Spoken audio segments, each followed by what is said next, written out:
الحمد لله نحمده ونستعينه ونستغفره ونؤمن به ونتوكل عليه ونعوذ بالله من شرور أنفسنا ومن سيئات أعمالنا ونعوذ بالله من شرور أنفسنا ومن سيئات أعمالنا من يهده الله فلا مضل له ومن يضلله فلا هادي له ونشهد أن سيدنا وسندنا وشفيعنا ومرشدنا ومولانا محمدا عبده ورسوله أما بعد فأعوذ بالله من الشيطان الرجيم بسم الله الرحمن الرحيم فلما نسوا ما ذكروا به فتحنا عليهم أبواب كل شيء حتى إذا فرحوا بما أوتوا أخذناهم بغتة فإذا هم مبلسون وعن حذيفة رضي الله تعالى عنه قال قال رسول الله صلى الله عليه وسلم والذي نفسي بيده لتأمرن بالمعروف ولتنهون عن المنكر فليوشكن الله أن يبعث عليكم عذابا منه فتدعونه فلا يستجيب لكم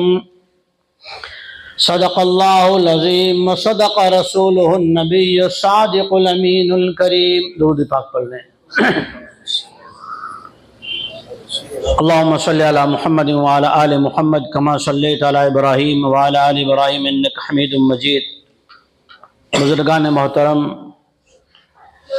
نوجوان دوستو، علماء کرام، ہم مسلمان ہیں، ہم نے کلمہ پڑھا ہے لا الہ الا اللہ محمد رسول اللہ صلی اللہ علیہ وسلم۔ ہم بغیر رہبر کے، بغیر رہبری کے اور بغیر رہنمائی کے، بغیر گائیڈ لائن کے یعنی لاوارث نہیں ہیں۔ ہمیں ماں کے پیٹ میں سے، دنیا کے پیٹ میں آنے سے لے کر قبر کے گھر میں اترنے تک ہر کام کی تعلیم دی گئی ہے۔ کھرا کھوٹا، بھلا برا، اچھا اور خراب، نجات اور نقصان، خیر اور شر، جائز اور ناجائز، حرام اور حلال، سب کچھ ہمیں بتلا دیا گیا ہے۔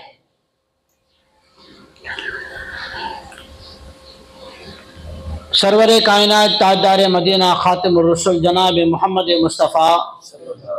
صلی اللہ علیہ وسلم کو اللہ تبارک و تعالیٰ نے دنیا کے اندر ایسے وقت میں بھیجا کہ اس وقت کے حالات آج کے مقابلے میں، اس دور کی ضدی قوم آج کی سماجوں کے سامنے، اس دور کے سرداروں کی تکبر کی اعلیٰ سطح، اس زمانے کے سرداروں کا تکبر و غرور آج کے سرداروں کے مقابلے میں بہت زیادہ بڑا ہوا تھا۔ وہ اپنے سر کو بھی کٹا رہے ہیں اگر میدان جنگ میں، تب بھی مرتے مرتے بھی کیا کہہ رہے ہیں؟ ابو جہل کا جب سر کاٹنے کے لیے ایک صحابی رضی اللہ تعالیٰ عنہ جنگ کے میدان میں جہاں وہ پڑا ہوا تھا، مر رہا ہے، تو وہ بھی مرتے مرتے کیا کہہ رہا ہے بتائیں؟ کہ میرا سر یہاں سے نہ جدا کرنا، یہاں سے جدا کرنا تاکہ ناشوں میں بھی، ڈیڈ باڈی میں بھی میرا سر دکھے تو اونچا دکھے۔ اتنا تکبر آج کے سرداروں میں نہیں ہے۔ وہ خاندانی رسم ریت رواج کیسے تھے کہ بیٹی گھر میں پیدا ہو گئی تو بڑی ہو جانے کے بعد، 6-7 سال کی بیٹی ہو گئی، اس کے بعد بھی باپ کو پتا چلا تو اپنی ناک کو بچانے کے لیے اس عمر کی بیٹی کو بھی جا کے زندہ دفن کر کے آ گیا۔ اس دور کی رسم ریت رواج ایسی تھی کہ عورت کو بکاؤ چیز سمجھتے تھے، شوہر مر گیا تو بیوی کو زندہ ساتھ میں دفن کر دیتے تھے۔ اس سے بڑھ کر بعض مفسرین نے یوں بھی لکھا ہے کہ جس ماں نے جنم دیا، باپ کے انتقال اور وفات اور اس کی دنیا سے رخصت ہو جانے کے بعد، موت ہو جانے کے بعد، اس کے ڈیتھ ہو جانے کے بعد، اسی کی اولاد اپنی ماں سے شادی کر لیتی تھی۔ جتنے حالات خراب اس زمانے میں تھے آج نہیں ہیں۔ جتنے لوگوں میں ضد اور رسم و رواج کے اوپر اس دور میں پورا کرنے کے پیچھے سب کچھ کھپا دیتے تھے، آج ایسا نہیں ہے۔ لیکن پھر بھی اس دور سے نجات کس نے دی؟ ان حالات سے، اس ذلت سے، اس جانوروں سے بھی بدتر زندگی سے نکال کر عزت کی چوٹیوں پر کس نے بٹھایا؟ ایسی سخت سرداری کا ذہن رکھنے والے لوگوں کو غریب کے گھر پہ جا کے اور غریب کے سامنے معافی مانگنے کے لیے مجبور کس نے کیا؟ حضرت بلال حبشی رضی اللہ تعالیٰ عنہ حبشہ کے، ایتھوپیا کے رہنے والے ہیں، حبشی ہیں، چہرے کے اعتبار سے کالا چہرہ ہے، بڑے بڑے ہونٹ ہیں اس جنتی شخص کے رضی اللہ تعالیٰ عنہ کے۔ لیکن ایک صحابی ابو ذر رضی اللہ تعالیٰ عنہ بڑے خاندان کے، وہ پردیسی ہیں، یہ وہی کے دیش کے رہنے والے ہیں، عربی ہیں۔ ایک دن زبان سے نکل گیا، سنیں میرے دوستو کہ اسلام نے ان کو اس زندگی سے نکال کے عزت کی کس چوٹی پہ بٹھایا، اخلاق کی کس معیار پہ ان کو قائم کر دیا۔ ابو ذر غفاری رضی اللہ تعالیٰ عنہ کی زبان سے نکل گیا، او حبشن کے بیٹے، یہ جملہ زبان سے نکل گیا، ہم تو جب جی میں آئے جسے آئے ایک پیڑھی کیا 7 پشتے نکال کے اکھاڑ کے پھینک دیتے ہیں، اور پھر ہمیں کوئی فرق نہیں پڑتا کہ ہم پھر آ کے سجدہ کر کے اپنے آپ کو نمازی ظاہر بھی کر دیتے ہیں۔ ایک زبان سے ایک لفظ نکلا، بلال حبشی رضی اللہ تعالیٰ عنہ رو پڑے اور کہا کہ میں اللہ کے نبی صلی اللہ علیہ وسلم کی بات جا کے کہوں گا کہ ابو ذر مجھے ایسا کہہ رہے ہیں۔ اللہ اکبر۔ سرور کائنات جناب رسول اللہ صلی اللہ علیہ وسلم نے کہا، اے ابو ذر بلال سے معافی مانگ لے۔ ایک بڑے خاندان والا، آج ہم معافی مانگنے میں کیا کرتے ہیں؟ شرم محسوس کرتے ہیں، اپنی انسلٹ محسوس کرتے ہیں۔ یہاں حضور تعلیم دے رہے ہیں، تم خاندان میں بڑے ہو لیکن انسانیت، بندہ ہونے کے اعتبار سے، مقام کے اعتبار سے، نیکی کے اعتبار سے، تقوی کے اعتبار سے بلال حبشی سے معافی مانگ۔ ابو ذر رضی اللہ تعالیٰ عنہ کے بارے میں لکھا ہے سیرت میں کہ زمین پر سو گئے، زمین پر لیٹ گئے اور بلال حبشی سے کہہ رہے ہیں، اے بلال اپنا پیر میرے رخسار پر رکھ تاکہ میرے نفس کو پتہ چلے کہ عزت والا بلال ہے، خاندانی عزت نہیں ہے، تقوی کی عزت ہے۔ کہ یہ ایسے حالات میں رہنے والوں کو عزت کی چوٹی پہ جس نے بٹھایا نا، وہ دین ہے، وہ اچھائیاں ہیں، وہ بھلائیاں ہیں، وہ خوبیاں ہیں، وہ ایک دوسرے کی ہمدردی ہے، وہ ایک دوسرے کے اندر سے اچھائیاں اور ایک دوسرے کی نیک صفت، نیک اعمال کی ترقی کو تلاش کر کے بھلائیوں میں آگے بڑھنے کی سوچ ہے۔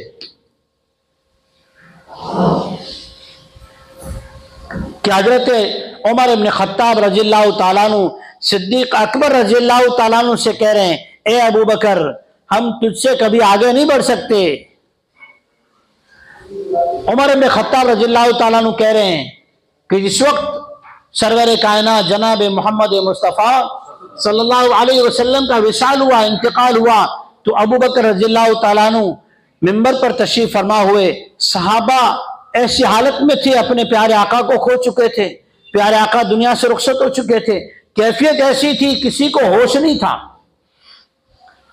ابو بکر رضی اللہ تعالیٰ عنہ نے ایک آیت پڑھی۔ کتنی آیت پڑھی؟ ایک آیت۔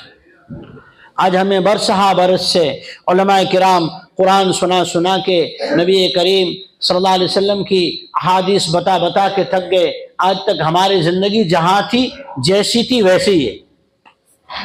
ایک آیت پڑھی منبر پہ چڑھ کے، وَمَا مُحَمَّدٌ إِلَّا رَسُولٌ قَدْ خَلَتْ مِن قَبْلِهِ الرُّسُلُ۔ محمد صلی اللہ علیہ وسلم ایک پیغمبر ہی تھے، رسول ہی تھے، اللہ کی طرف سے آئے ہوئے ایک